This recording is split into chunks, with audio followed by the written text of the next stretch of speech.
കുട്ടനാട്ടിലും തൃശൂരിലും നെല്ല് സംഭരണം ഇന്ന് ആരംഭിക്കും. 2 മില്ലുടമകളുമായി സർക്കാർ ധാരണയിലെത്തി. മന്ത്രി GR അനിൽ മില്ലുടമകളായി നടത്തിയ ചർച്ചയിലാണ് തീരുമാനം. അരുൺ സോളമൻ നൽകും വിശദാംശങ്ങൾ. അരുൺ, ചർച്ചയിൽ സമവായമായി എന്നാണ് മനസ്സിലാക്കേണ്ടത്?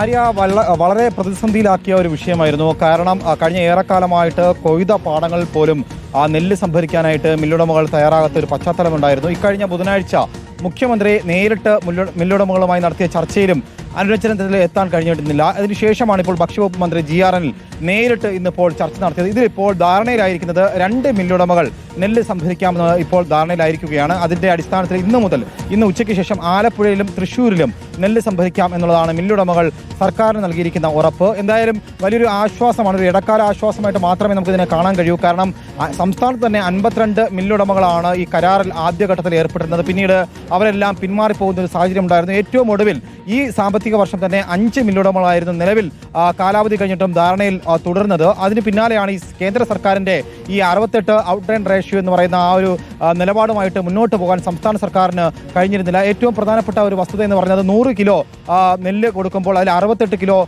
അരി തിരിച്ചു നൽകാൻ കഴിയാത്തൊരു സാഹചര്യം മില്ലുടമകൾക്ക് ഉണ്ടായിരുന്നു. അതിൽ ഔട്ട് ആൻഡ് റേഷ്യോ മില്ലുടമകൾ പങ്കുവച്ചത് 65.5 കിലോഗ്രാം അരി ആയിട്ട് നൽകാമെന്നുള്ളതാണ്. ബാക്കിയുള്ള നഷ്ടപരിഹാരം സർക്കാർ നൽകിയേ മതിയാകുന്നതാണ്. എന്തായാലും ഹൈക്കോടതി വിധിയും മില്ലുടമകൾക്ക് തിരിച്ചടിയായ സാഹചര്യത്തിലാണ് സംസ്ഥാന സർക്കാരിന് ഈ വിഷയവുമായി ബന്ധപ്പെട്ട് മുന്നോട്ട് പോകാൻ കഴിയാതെ വന്നത്. എന്തായാലും 2 മില്ലുടമകൾ ഇപ്പോൾ ധാരണയിലായിരിക്കുന്നു. ആലപ്പുഴയിലുള്ള 2 മില്ലുടമകളാണ് നിലവിൽ സർക്കാരുമായിട്ട് ഒരു ധാരണയിലെത്തിയത്. അതിന്റെ അടിസ്ഥാനത്തിൽ ഇന്ന് ഉച്ചയ്ക്ക് മുതൽ നെല്ല് സംഭരിക്കുമെന്നുള്ള ഒരു ഉറപ്പാണ് നിലവിൽ ഭക്ഷ്യവകുപ്പ് മന്ത്രി GR അനിൽ ബന്ധപ്പെട്ടായിരുന്നല്ലോ വലിയ ചർച്ചകളും തർക്കങ്ങളും ഉണ്ടായത്. അക്കാര്യത്തിൽ ഒരു തീരുമാനത്തിലേക്ക് തന്നെ എത്തിയിട്ടുണ്ടോ?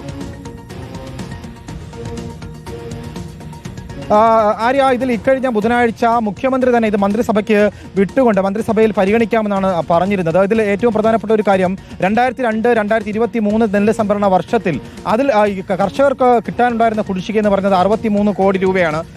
അത് നൽകാമെന്ന് പറഞ്ഞിട്ട് പോലും മില്ലുടമകൾ ധാരണയിലെത്താൻ കഴിഞ്ഞിരുന്നില്ല. എന്തായാലും നിലവിൽ ആ കുടിശ്ശിക എന്തായാലും സർക്കാർ നൽകുമെന്നുള്ള ഉറപ്പ് നിലവിൽ ഇന്നും ആവർത്തിച്ചിട്ടുണ്ട്. അതെന്തായാലും മില്ലുടമകൾ വാങ്ങാനും തയ്യാറായിരിക്കുകയാണ്.